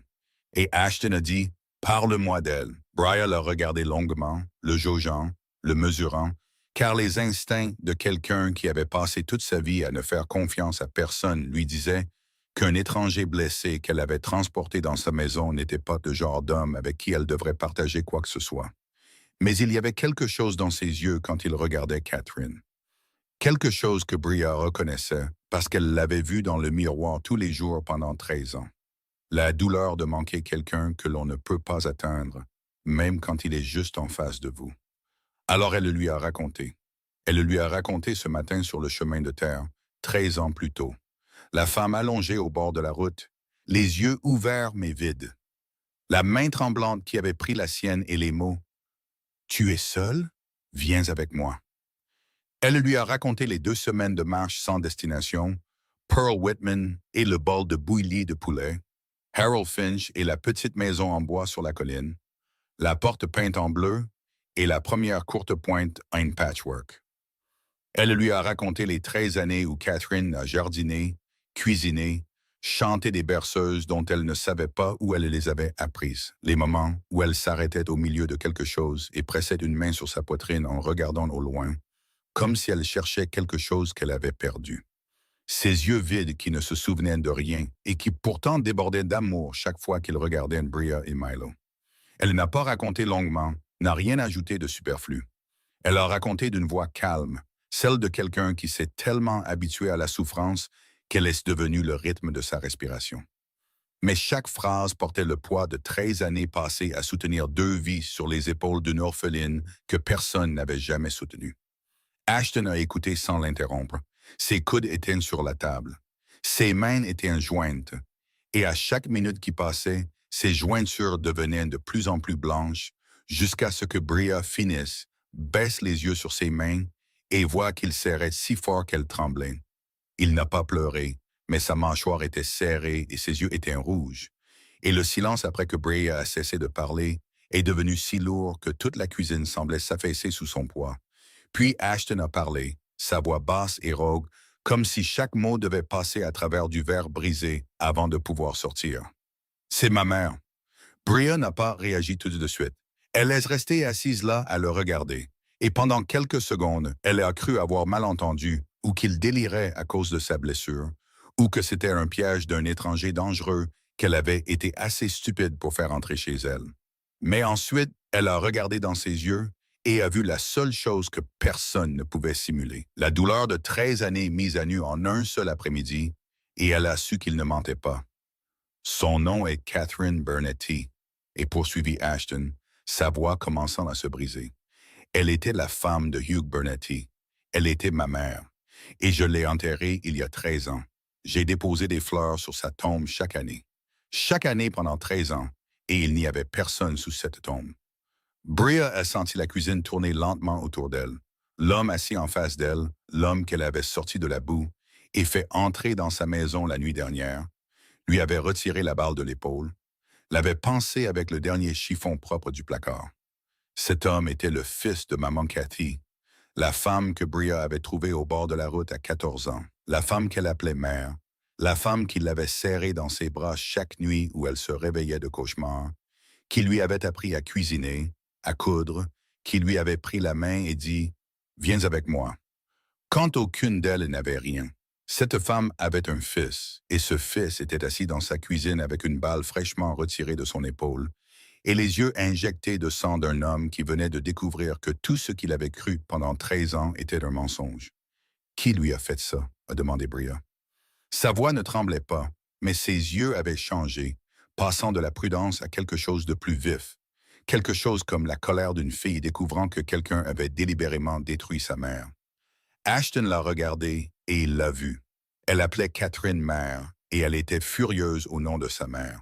Et cette fureur était plus réelle que n'importe quelle loyauté que les 200 hommes armés sous ses ordres lui avaient jamais juré. « Mon père », a dit Ashton, et ces deux mots sont tombés sur la table de la cuisine comme quelque chose de lourd et de sale. Bria est restée silencieuse. Ashton est resté silencieux. Dehors, dans le jardin, Milo a éclaté de rire parce que Catherine faisait semblant de le poursuivre autour des plantes de tomates. Et ce rire s'est glissé dans la cuisine où ils étaient assis tous les deux, avec la vérité éclatée entre eux. Entre Ashton et Bria, il y avait maintenant plus que l'histoire de qui avait sauvé qui. Il y avait un fil qui liait deux vies qui avaient été déchirées par la même main. La vie d'un fils qui avait été trompé en croyant sa mère morte, et la vie d'une orpheline qui avait trouvé sa mère abandonnée au bord de la route et l'avait aimée pendant 13 ans à sa place. Cette nuit-là, le ciel était clair, il ne pleuvait pas comme la nuit précédente, et l'air froid des collines de Virginie occidentale portait l'odeur de la terre humide et des feuilles. Catherine était assise dans le fauteuil à bascule sur le porche, avec Milo blotti sur ses genoux, les yeux déjà lourds, et elle a commencé à chanter. Cette berceuse n'avait pas de nom, ou si elle en avait un, Catherine ne s'en souvenait pas. Elle savait seulement que la mélodie vivait dans sa gorge, comme la respiration elle-même, n'ayant besoin d'aucun souvenir car elle surgissait d'elle-même chaque fois qu'un enfant avait besoin de dormir. Elle chantait doucement, sa voix rauque et chaude, et la mélodie flottait à travers la porte moustiquaire dans la maison, dans le couloir sombre, jusqu'à l'endroit où Ashton se tenait, le dos contre le mur, à côté de la porte, là où la lumière du porche ne pouvait pas l'atteindre. Il est resté là à écouter, et chaque note frappait l'endroit qu'il avait gardé verrouillé pendant 13 ans. Cette chanson, sa mère la lui chantait chaque nuit quand il avait 4, 5, 6 ans, jusqu'à ce que Hugh lui ordonne d'arrêter parce que mon fils n'est pas un bébé.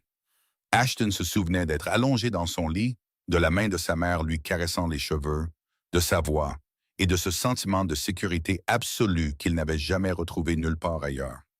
Ni dans un penthouse de 12 millions de dollars, ni parmi 200 hommes armés le gardant, ni derrière aucun mur de pouvoir qu'il avait construit autour de lui. Et maintenant, sa mère chantait cette chanson à moins de 10 pas de lui à un autre enfant, de la même voix qui ne savait pas à quel souvenir elle appartenait. Et elle ne savait pas que l'enfant qu'elle avait autrefois endormi en chantant se tenait dans l'obscurité derrière la porte, écoutant, se souvenant et se brisant en morceaux. Ashton sentit son dos glisser lentement le long du mur, comme si quelqu'un drainait toute la force de ses jambes, et il s'affaissa sur le plancher en bois, le dos contre le mur, la tête baissée, les mains pendantes sur ses genoux. Des larmes coulaient sur son visage et il ne pouvait pas les arrêter. Des larmes silencieuses, juste de l'humidité sur ses joues tombant sur ses mains. Et il les laissa couler, car dans cette obscurité, personne ne pouvait voir. Et il était trop fatigué pour continuer à se contenir. 13 ans, 13 ans à la croire morte, 13 ans à déposer des fleurs sur une fausse tombe, 13 ans à se transformer en pierre pour ne pas avoir à ressentir cette perte. Et maintenant, elle était assise à quelques pas de là, chantant cette vieille berceuse pendant qu'il était assis par terre, pleurant comme s'il était de nouveau ce garçon de 7 ans qui était tombé dans les escaliers il y a longtemps. Sauf que cette fois, il n'y avait personne pour essuyer le sang de son visage. Bria est sortie de la chambre de Milo, s'apprêtant à vérifier si Catherine avait fini de l'endormir, et elle l'a vu assis par terre dans l'obscurité, les épaules tremblant légèrement, le visage baissé. Elle s'est arrêtée. Bria savait ce que signifiait pleurer seule dans le noir. Elle l'avait fait assez de fois en 6 ans de placement familial pour comprendre qu'il y a des moments où les gens n'ont pas besoin qu'on leur dise quoi que ce soit. Pas besoin qu'on leur demande « ça va ?» parce que la réponse est évidemment non, et la question ne fait que les forcer à mentir. Alors, elle n'a pas demandé. Elle s'est approchée, s'est assise à côté de lui, s'est adossée au même mur et n'a pas dit un mot. Dehors, sur le porche, Catherine continuait de chanter, sa voix devenant plus douce car Milo s'était endormi, et la mélodie flottait doucement à travers la porte moustiquaire comme un filet de fumée. Ashton n'a pas regardé Bria, et Bria n'a pas regardé Ashton. Ils sont juste restés assis là, 2 personnes dans le noir, épaule contre épaule, écoutant la berceuse de la femme qu'ils appelaient tous les 2 mères. L'un par souvenir d'il y a 13 ans, l'autre par 13 années passées à ses côtés. Ashton ne savait pas pourquoi sa présence, sans mots, sans contact, simplement assise là à côté de lui, le faisait se sentir plus léger. Il avait vécu toute sa vie parmi des gens qui parlaient beaucoup trop et qui pourtant n'étaient jamais vraiment là. Et maintenant, quelqu'un était là sans rien dire du tout. Et d'une certaine manière, c'était plus que tous les mots qu'il avait jamais entendus. C'était la première fois dans la vie d'Ashton Burnetty qu'il laissait quelqu'un le voir faible, sans reconstruire le mur autour de lui. Et c'était aussi la première fois que Bria Lawson s'asseyait à côté de quelqu'un sans avoir besoin d'être forte, sans avoir besoin de se préparer, sans avoir besoin d'être celle qui portait le poids, mais seulement de s'asseoir là et d'être autorisée à s'asseoir là. Et c'était suffisant. Le 3e jour dans la petite maison en bois, juste au moment où Ashton commençait à croire que le monde extérieur ne l'avait pas encore trouvé, le monde extérieur est venu frapper à la porte. Pas vraiment frapper, la défoncer serait plus proche de la vérité. La porte en bois peinte en bleu, que Bria avait peinte à la main 13 ans plus tôt, s'est ouverte violemment et Vince Terretti est entré. Il est entré comme il entrait dans l'un des entrepôts qu'il utilisait pour interroger les gens, suivi de 3 hommes en noir, les armes à la ceinture, leurs yeux balayant la cuisine comme des hommes balayant une cible. Vince s'est arrêté au milieu de la pièce et a regardé autour de lui. Il a regardé la courte pointe en patchwork drapée sur le dossier de la chaise, la vieille cafetière sur la cuisinière, le pot de fleurs sauvages sur la table, et sa bouche s'est tordue en un sourire qu'Ashton avait vu des centaines de fois auparavant. Le sourire d'un homme qui se croyait au-dessus de tout dans la pièce. Alors, le grand patron Burnetty se cache dans une cabane dans les bois, a dit Vince, sa voix facile, mais chaque mot cachait une lame. Ashton se tenait à côté de la table de la cuisine, son épaule droite toujours bandée, son visage impénétrable, et il n'a pas regardé Vince. Il a regardé les 3 hommes armés derrière lui, jugeant la position, la distance, l'angle de tir. Les instincts forgés par 13 ans dans la pègre ne s'estompaient pas simplement parce qu'il se tenait dans une cuisine qui sentait le café. Bria se tenait dans l'embrasure du couloir, les poings serrés, ses yeux ne quittant jamais Vince, et elle n'avait pas peur. Ou si elle l'était, elle refusait de laisser cette peur monter à son visage, car elle avait appris il y a longtemps que dès que quelqu'un voyait votre peur, il l'utilisait contre vous. Puis Catherine est sortie de la chambre du fond, la main de Milo dans la sienne, et tout a changé. Vince a vu Catherine, et pour la première fois depuis son entrée, son sourire a disparu. Son visage est passé du mépris au choc, puis du choc à quelque chose qui ressemblait à de la peur. Le genre de peur qu'un homme ressent lorsqu'il voit la conséquence qu'il pensait avoir déjà enterrée. Parce que Vince l'a reconnu. 13 ans plus tôt, c'est lui-même qui avait conduit Catherine hors de New York au milieu de la nuit. C'est lui-même qui l'avait aidé à sortir de la voiture sur cette route de terre isolée. C'est lui-même qui l'avait laissée seule dans le noir et était parti sans regarder en arrière. Il savait qu'elle était toujours en vie, mais il ne s'était jamais attendu à la trouver ici, dans la maison même où Ashton se cachait. Et cette coïncidence a frappé Vince comme un coup qu'il n'avait pas eu le temps de parer. Tu savais depuis le début, a dit Ashton, sa voix plate. Pas forte, pas besoin d'être forte. Car dans leur monde, l'homme qui parlait le plus doucement était généralement le plus dangereux. Vince s'est ressaisi, mais ses yeux se sont toujours tournés vers Catherine comme si elle était une preuve vivante, debout au milieu de la pièce, respirant. J'ai suivi les ordres, Ashton. Tu sais que je ne fais que suivre les ordres. Les ordres de qui? Tu sais de qui?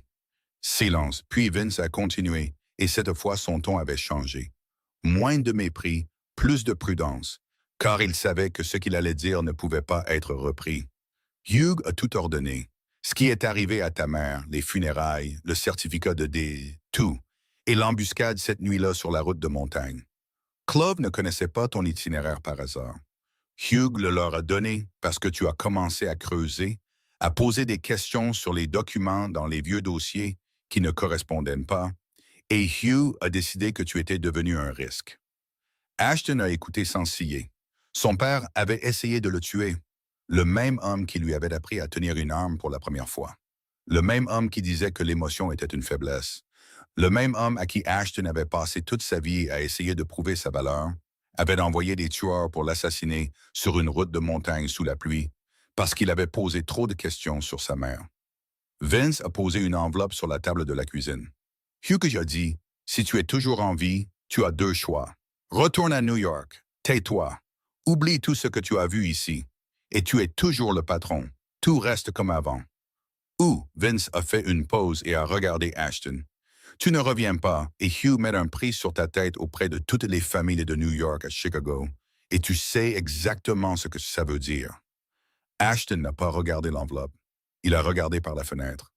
Dehors, dans la cour, Milo s'était éclipsé à un moment donné et poursuivait le poulet qu'il avait nommé Général. L'oiseau courait en rond autour des plants de tomates pendant que Milo riait si fort qu'il a failli tomber, même s'il n'allait jamais l'attraper. Catherine était assise sur le porche, regardant son petit-fils, souriant avec le sourire que 13 ans de perte de mémoire n'avaient toujours pas effacé. Le sourire de quelqu'un en paix. Ashton a regardé cette scène et il a pensé au penthouse du 40e étage, aux 200 hommes armés, à l'empire qu'il avait mis 13 ans à construire. Et il a réalisé qu'aucune de ces choses ne l'avait jamais fait se sentir comme il se sentait dans ce moment, debout dans la petite cuisine parfumée au café, regardant sa mère sourire. Tu sais ce qui est le plus drôle, Vince, a dit Ashton, les yeux toujours fixés sur la fenêtre. J'ai bâti un empire, j'avais 200 hommes sous mes ordres. De l'argent, des armes, du pouvoir, et pas un seul jour de tout ça ne m'a jamais donné l'impression d'être chez moi, pas avant d'entrer dans cette cabane dans les bois. Il s'est retourné et a regardé Vince droit dans les yeux. Dis à Hugh Burnetty que son fils est mort, vraiment mort cette fois, et ne revient jamais ici, parce que la prochaine fois, je ne parlerai pas. Vince a regardé Ashton pendant 3 secondes. Et en ces 3 secondes, il a compris que ce n'était pas une menace. C'était une promesse. Et Vince Terretti, qui avait vécu assez longtemps dans la pègre, connaissait la différence entre ces deux choses. Il a hoché la tête, a fait signe aux 3 hommes armés et est sorti de la petite maison en bois. La porte peinte en bleu s'est refermée derrière eux. Et Ashton a su qu'à partir de ce moment, il n'était plus le patron des Burnetty. Il était l'ennemi de son propre père, l'homme avec un prix sur sa tête de l'empire même qu'il avait construit. Et il ne lui restait plus rien, sauf une petite maison en bois, une femme courageuse, une mère sans mémoire, et un garçon de 5 ans qui poursuivait des poulets dans la cour. La nuit après le départ de Vince, quand la maison s'est calmée et que Milo s'est endormi, Ashton s'est assis seul sur le porche avec le vieux téléphone que Bria utilisait. Un vieux téléphone à clapet sans GPS, rien qui puisse être tracé, et il a passé un appel qu'il savait qui changerait tout. Le docteur Owen Pratt a répondu à la 4e sonnerie. Et quand il a entendu la voix d'Ashton, il est resté silencieux assez longtemps pour qu'Ashton sache qu'Owen attendait cet appel. Peut-être pas aujourd'hui, mais un jour. Parce que les gens qui portent la culpabilité attendent toujours le jour où cette culpabilité reviendra les hanter. Je sais ce qui est arrivé à ma mère, a dit Ashton, n'offrant rien de plus, n'ayant besoin de rien expliquer de plus, car le silence à l'autre bout du fil avait déjà tout confirmé. Owen n'a pas nié, ne s'est pas excusé. Il a seulement dit de la voix épuisée d'un homme qui avait porté quelque chose de trop lourd pendant trop longtemps. Il n'y a pas eu un seul jour où je n'y ai pas pensé. Ashton, pas un seul jour en 13 ans. Ashton n'avait pas appelé pour entendre ses regrets. Il avait appelé à cause de Milo. Il a parlé à Owen du garçon de 5 ans atteint d'une malformation cardiaque congénitale qui avait besoin d'une opération urgente. Et il l'a dit clairement. Je veux que tu organises l'opération à l'hôpital pour enfants UPMC de Pittsburgh, discrètement, par aucun canal que You puisse tracer, et je veux que tu fasses ça parce que tu as une dette envers ma mère. Owen est resté silencieux pendant 3 secondes, puis a dit « Je commence à passer des appels ce soir. Donne-moi 2 jours. » Owen a tenu parole. 2 jours plus tard, il a rappelé et a dit que l'opération avait été programmée, que l'un des meilleurs cardiologues pédiatriques de l'hôpital la réaliserait personnellement, mais le coût, Owen a lu le chiffre à haute voix, et Ashton l'a écrit au dos du papier de boucher de la cuisine de Bria. Et le chiffre était si élevé qu'il a compris tout de suite pourquoi Bria avait tout vendu et n'avait toujours pas bu assez. Ashton avait de l'argent, pas l'argent de l'Empire Burnetty, car il croyait bien au coup à contrôler tous ses comptes, mais de l'argent liquide qu'il avait caché au fil des ans dans un coffre-fort d'un appartement loué à Brooklyn sous un faux nom. Le genre d'habitude que n'importe qui dans la pègre gardait, car personne ne faisait jamais entièrement confiance au système. Il a demandé à Owen de récupérer l'argent de ce coffre-fort. Et quand Owen lui a dit combien il resterait après que l'opération soit payée, Ashton a réalisé qu'il était presque fauché. Presque tout ce qu'il avait en dehors de l'Empire, la dernière fortune privée que personne d'autre ne pouvait toucher, serait versé dans le cœur d'un garçon de 5 ans qu'il ne connaissait que depuis quelques jours. Il n'a pas hésité, n'a pas calculé, n'a pas pesé le coup. Parce qu'il y a des décisions que si vous devez vous arrêter pour y réfléchir, cela signifie seulement que vous ne comprenez toujours pas à quel point elles sont vraiment importantes. Le mardi matin, Bria a installé Milo dans le vieux camion qu'elle avait emprunté à Pearl. Catherine s'est assise à l'arrière, le tenant dans ses bras, et Ashton les a conduits tous les 4 dans ce véhicule cabossé pendant 3 heures, des collines de Virginie occidentale à Pittsburgh, sans dire grand-chose. Sauf que de temps en temps, Milo demandait « Où allons-nous, maman ?» Et Bria répondait « Nous allons rendre ton cœur plus fort, mon bébé. » Milo a été emmené en chirurgie à 7 heures du matin. L'infirmière l'a allongé sur le brancard et il avait l'air si petit, là, sous le drap blanc. Ses yeux se sont tournés vers le plafond et juste avant qu'il ne le fasse passer par les portes de la salle d'opération, il a tourné la tête vers Bria et a dit « Maman, quand je sortirai, dis à maman Cathy que j'ai été très courageux. » « D'accord. » Bria a souri, bien que ses lèvres tremblent. « Je le ferai, mon chéri, tu as été le plus courageux. » Les portes de la salle d'opération se sont fermées et le monde s'est réduit à un couloir d'hôpital avec 3 chaises en plastique.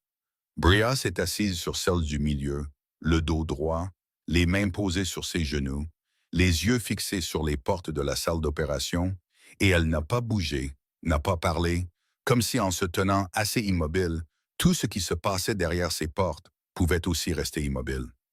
Catherine était assise à sa droite, les doigts enroulés autour de son chapelet, ses lèvres bougeant en prière. Elle ne comprenait pas entièrement ce qui se passait, mais elle savait que le petit-fils qu'elle aimait était derrière cette porte, et l'instinct lui disait de prier. Ashton était assis à la gauche de Bria et il ne savait pas quoi faire, car pendant 13 ans, Chaque fois qu'il y avait un problème, il donnait des ordres. Il agissait, il contrôlait. Mais ici, devant une porte de salle d'opération, il ne contrôlait rien. Puis, il a fait la seule chose qu'il n'aurait jamais pensé faire. Il a posé sa main sur celle de Bria, doucement, lentement. Cette main qui avait appuyé sur des gâchettes, signé des ordres pour que des hommes soient traités, frappé des tables lors de réunions où 200 hommes armés retenaient leur souffle. Cette main reposait sur Bria si doucement qu'il semblait avoir peur de briser quelque chose. Bria n'a pas retiré sa main. Elle ne l'a pas regardé non plus. Mais elle a senti la chaleur de cette main et quelque chose qu'elle avait gardé serré en elle pendant tant d'années. Quelque chose autour duquel elle avait construit des murs parce qu'il n'y avait jamais eu personne d'assez sûr pour qu'elle puisse se laisser aller. Quelque chose en elle s'est fissuré. Des larmes ont coulé silencieusement sur les joues de Bria, sans bruit. Et pour la première fois depuis de nombreuses années, elle a pleuré devant quelqu'un sans se sentir faible. 3 heures plus tard, la porte de la salle d'opération s'est ouverte. Le médecin est sorti, a baissé son masque et a souri. L'opération a réussi. Votre garçon a été très courageux. Bria a porté une main à sa bouche et un petit sanglot étranglé s'est échappé d'elle. Le cri de quelqu'un qui avait porté un fardeau pendant trop longtemps et qui était enfin autorisé à le déposer. Ashton l'a prise dans ses bras et elle l'a laissé faire, fermant les yeux contre son épaule. Et Catherine s'est levée, a posé une main sur la tête de Bria, lui a caressé doucement les cheveux et a dit de la voix dont la tendresse même 13 ans de perte de mémoire n'avait pas pu effacer. « Ma grande, tu as été si forte, ma chérie. » Une semaine après l'opération, une fois que Milo a été renvoyé en toute sécurité à la petite maison en bois, le docteur Owen Pratt a conduit du centre chirurgical au Covenant de Virginie occidentale. Rassemblant enfin le courage d'affronter la femme qu'il avait détruite 13 ans plus tôt dans la maison qu'elle avait construite, il s'est assis sur le porche et n'a pas osé entrer. Et quand Ashton est sorti pour le rencontrer, Owen a posé une épaisse pile de dossiers médicaux sur la table et a dit « Le médicament que Hugh m'a forcé à utiliser il y a 13 ans a causé des dommages au système nerveux central, détruisant les connexions de la mémoire à long terme. Mais des recherches récentes montrent qu'un nouveau protocole de traitement pourrait être en mesure de restaurer certaines de ces connexions. Pas complètement, je ne peux pas le promettre.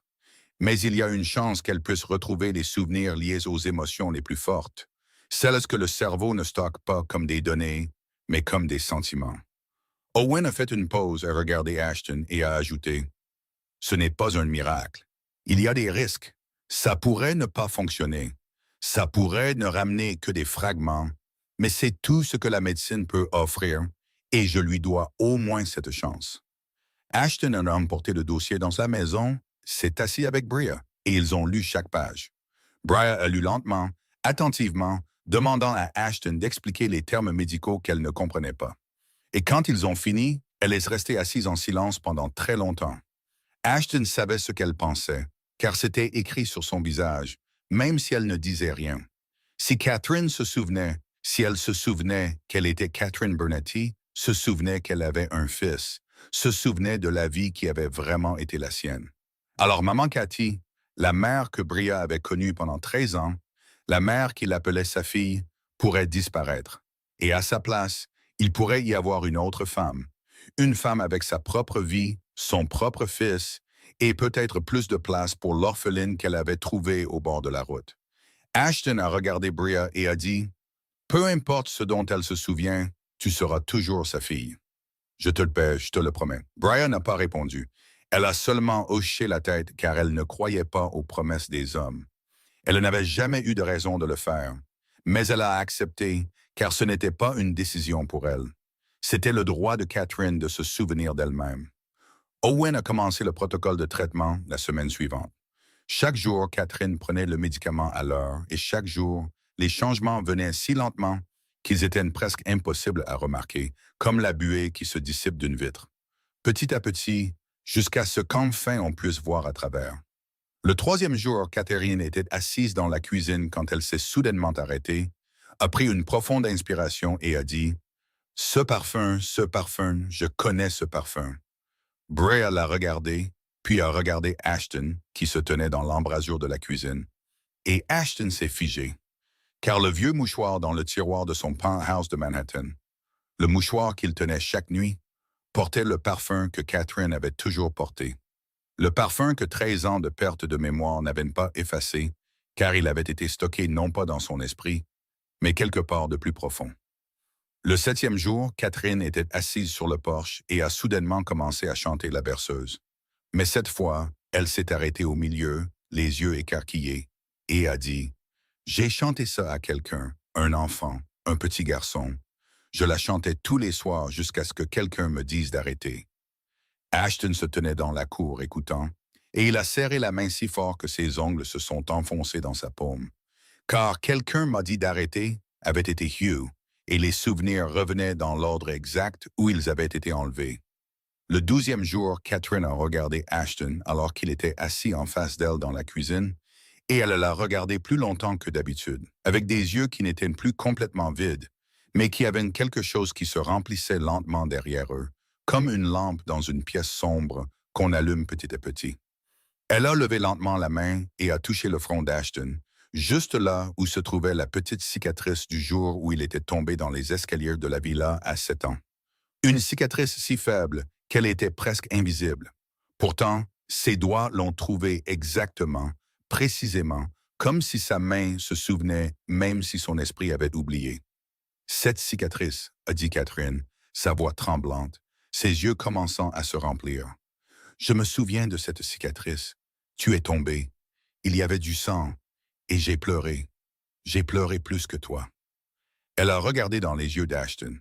Et pour la première fois en 13 ans, ses yeux ne le regardaient plus comme un étranger. « Mon fils, » a dit Catherine, sa voix se brisant, et les deux mots portaient le poids de 13 années de séparation. « Mon fils. » Ashton ne pouvait pas parler. Le chef de la mafia qui avait autrefois régné sur la moitié de New York, l'homme qui ne s'était agenouillé devant personne en 13 ans, est tombé à genoux devant sa mère. Il a posé sa tête sur ses genoux et a pleuré. Pas les pleurs silencieux de cette nuit dans le couloir, mais de vrais pleurs. Le cri du fils de 23 ans qui s'était un jour tenu devant un cercueil vide. Seulement cette fois, sa mère était là, vraiment là, et sa main lui caressait les cheveux exactement comme elle le faisait quand il avait 7 ans et pleurait après cette chute. Bria se tenait dans l'embrasure de la cuisine et regardait la scène avec un cœur partagé en deux. Une moitié pleine de joie parce que Catherine se souvenait, parce qu'elle avait retrouvé son fils, parce que ce qui lui avait été enlevé était revenu, et une moitié pleine de peur, peur que maintenant que Catherine avait son vrai fils, l'orpheline qu'elle avait ramassée au bord de la route ne soit plus nécessaire. Elle est restée là, sans entrer et sans s'éloigner, juste debout sur le seuil entre deux mondes, et des larmes coulaient sur son visage sans qu'elle sache si elle venait de la joie ou de la tristesse. Puis Catherine a levé la tête, a vu Bria et lui a fait signe de venir, doucement mais fermement, de la voix d'une mère appelant son enfant à la maison. « Viens ici. » Bria n'a pas bougé. Catherine a parlé à nouveau, les yeux fixés sur elle. « Je me souviens maintenant, j'ai un fils, » a-t-elle dit, posant une main sur la tête d'Ashton qui reposait sur ses genoux. « Et j'ai une fille, » a-t-elle dit en regardant Bria. « Tous les deux sont mes enfants. » Bria est entrée et s'est agenouillée à côté d'Ashton, et Catherine les a enveloppés tous les deux de ses bras. Une main reposant sur la tête de son fils, l'autre sur celle de sa fille, et elle a pleuré. Mais cette fois, elle savait exactement pourquoi elle pleurait. Elle pleurait parce qu'elle se souvenait et parce que tout le monde était là. Puis Milo est entré en courant de la chambre. Sa cicatrice chirurgicale n'était pas encore complètement guérie, car le garçon ne savait jamais rester tranquille. Et il a vu les trois adultes dans la cuisine se tenant les uns les autres et pleurant. Il est resté là, la tête penchée, pendant 3 secondes, puis s'est précipité en avant, s'est enroulé autour des jambes de tout le monde à la fois et a demandé d'une voix pleine de confusion sincère.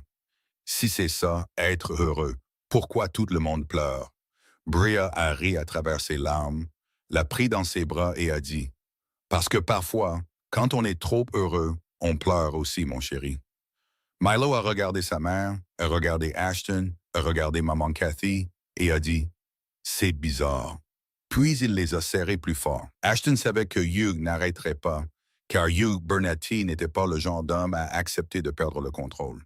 Et maintenant, il perdait le contrôle sur tous les fronts. Son fils refusait de revenir, son ex-femme était toujours en vie et commençait à se souvenir. Vince revenait les mains vides, et chaque jour qui passait, était un jour de plus où la vérité pouvait éclater et réduire en cendres tout ce qu'il avait construit. Alors Ashton n'a pas attendu. Il a frappé le premier, immédiatement après le jour où Catherine s'est souvenue. Alors que toute la maison nageait encore dans l'émotion, Ashton a conduit jusqu'à la ville la plus proche avec un signal téléphonique stable et a passé un appel qu'il n'aurait jamais imaginé passer 13 ans plus tôt. Il a appelé le FBI. Non pas parce qu'il voulait devenir un homme bon, non pas parce qu'il s'était soudainement transformé en citoyen modèle, mais parce qu'il comprenait que dans une guerre contre Hugh, les armes ne suffisaient pas. Les hommes de main ne suffisaient pas, et il n'avait plus d'hommes de main. La seule chose qu'il avait, c'était de la vérité. Et la vérité, placée entre de bonnes mains, avait une force de destruction plus grande que n'importe quelle arme. Il a rencontré 2 agents du FBI dans un petit restaurant à l'extérieur de Pittsburgh le lendemain. Il s'est assis en face d'eux dans une banquette d'angle et a mis tout ce qu'il savait sur la table.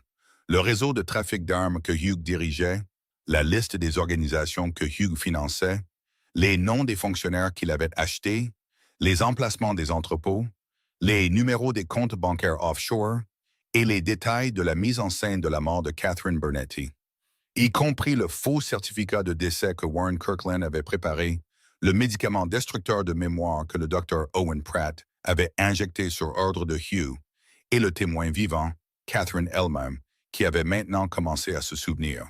En échange, Ashton n'a demandé qu'une seule chose: l'immunité pour lui-même et la protection fédérale pour 3 personnes, Brian Lawson, Milo Lawson et Catherine Bernetti.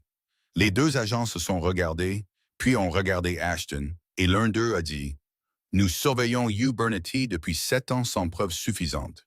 Si ce que vous dites est vrai, c'est la plus grosse affaire de la décennie. » Ashton a dit « C'est vrai et je peux prouver chaque détail. » L'accord a été signé 2 jours plus tard. Le FBI a mis une autre semaine à préparer les mandats d'arrêt, à vérifier les preuves et à se coordonner avec les forces de l'ordre fédéral.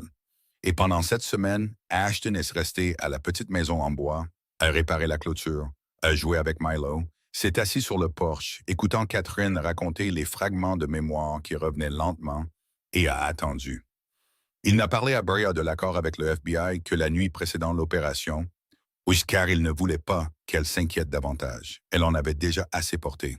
Quand il lui a dit, Bria l'a regardé longuement, puis n'a dit qu'une seule phrase. « Est-ce qu'ils viendront d'ici? » Et Ashton a dit, « Non, je ne laisserai plus personne venir ici. » Ils sont venus le jeudi matin.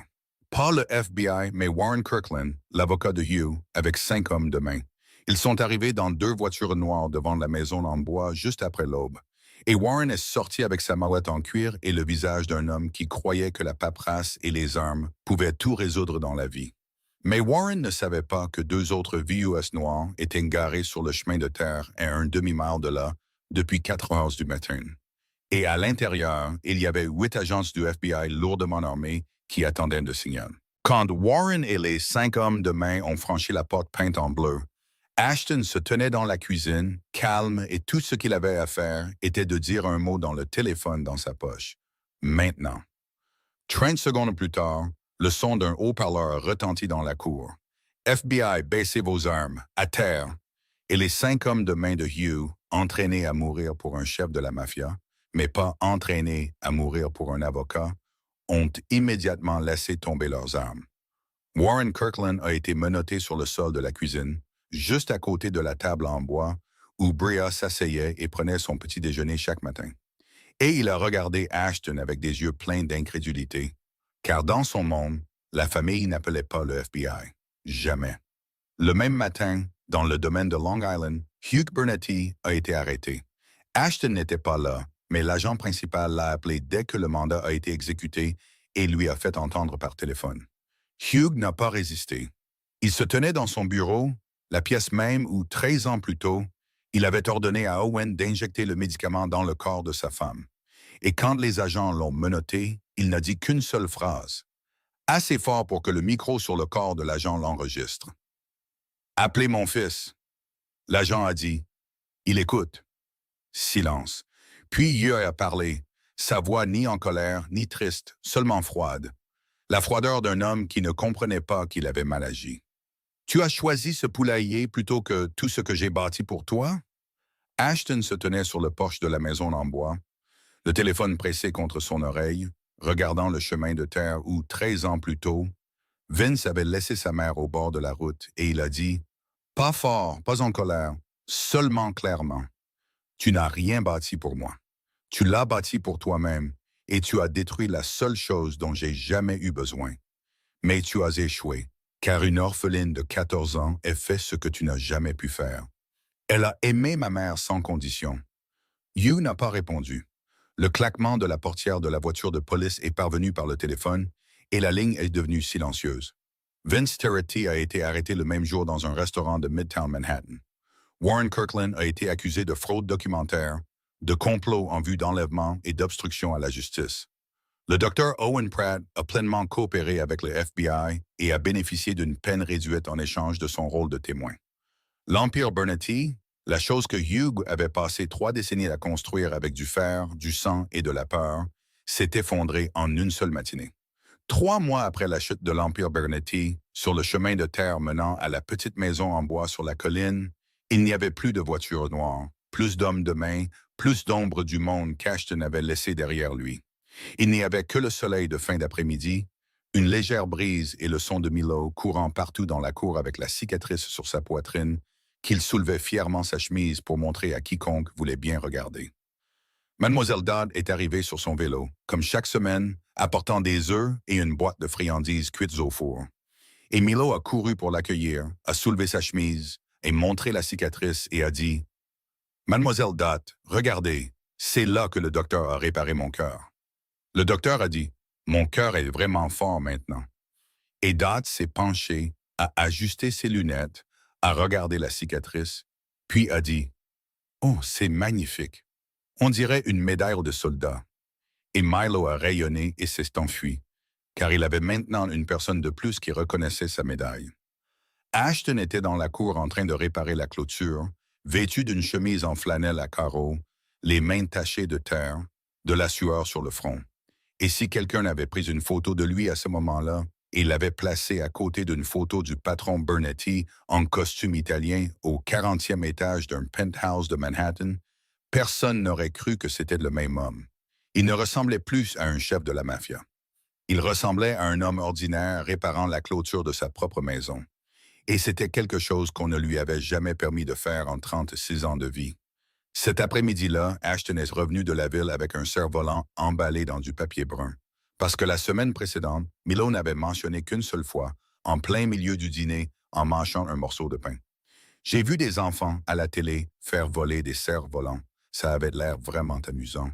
Et puis il l'a immédiatement oublié et est passé à parler de Général Le Poulet. Mais Ashton n'avait pas oublié. Il s'en est souvenu, a conduit 30 minutes jusqu'au seul magasin de jouets de la ville et a acheté le cerf-volant le plus brillant qu'ils avaient, parce qu'il apprenait à faire la chose que personne ne lui avait jamais apprise. Écoutez les petites choses. Milo a vu le cerf-volant et ses yeux se sont illuminés comme si c'était la chose la plus précieuse au monde. Et ils ont couru tous les deux sur le chemin de terre devant la maison. Milo tenant le cerf-volant, Ashton tenant la ficelle, et Ashton a enlevé ses chaussures parce que Milo courait pieds nus. Alors il a couru pieds nus aussi. Les pieds d'un chef de la mafia touchant la terre rouge de Virginie occidentale, et il a ri. Catherine était assise sur le porche avec un verre de thé à la main, et elle regardait son fils courir sur le chemin de terre avec son petit-fils. Elle regardait avec des yeux qui savaient maintenant exactement ce qu'il regardait, et le sourire sur ses lèvres portait le poids de 13 années de séparation, mais il portait aussi la paix d'une femme qui avait retrouvé le chemin de la maison. Bria se tenait dans l'embrasure de la porte de la maison, appuyée contre le cadre en bois, regardant Ashton et Milo courir, regardant Catherine sourire. Et elle a souri aussi, tandis que des larmes coulaient sur son visage, parce qu'elle était orpheline depuis l'âge de 8 ans, et Nimon. Elle n'avait jamais su ce que c'était qu'une famille entière. Et maintenant, c'était juste devant elle, sous le soleil de fin d'après-midi, sur le chemin de terre. Et c'était réel.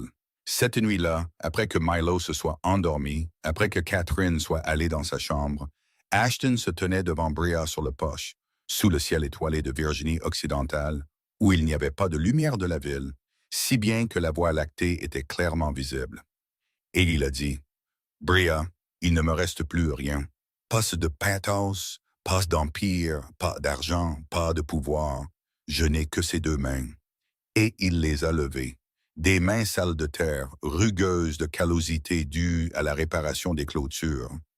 Et si tu me donnes une chance, je les utiliserai pour tout reconstruire. Pas un empire, mais une famille. Me laisseras-tu faire? Bria l'a regardé, a regardé ses mains. Des mains qui avaient autrefois appartenu à la pègre, mais qui étaient maintenant tachées de terre de jardin et marquées de colle à bois de la clôture. Et elle a pensé à 27 ans de vie, à chaque fois qu'elle avait été abandonnée, à chaque fois qu'elle avait dû se relever seule, à chaque fois que personne ne lui avait jamais demandé ce qu'elle voulait. Et c'était la première fois que quelqu'un se tenait devant elle, ne lui promettant pas le monde, mais seulement deux mains, et lui demandant si elle les accepterait. Je le ferai, a-t-elle dit, et elle a souri. Un sourire qu'Ashton savait qu'il se souviendrait jusqu'au dernier jour de sa vie. Ils se sont mariés dans la petite église de la ville un dimanche matin à la fin de l'automne. Pas de costume italien, pas d'invité de marque, pas de faire-part imprimé en or. Ashton portait une chemise blanche et un pantalon de ville que Bria avait repassé pour lui ce matin-là.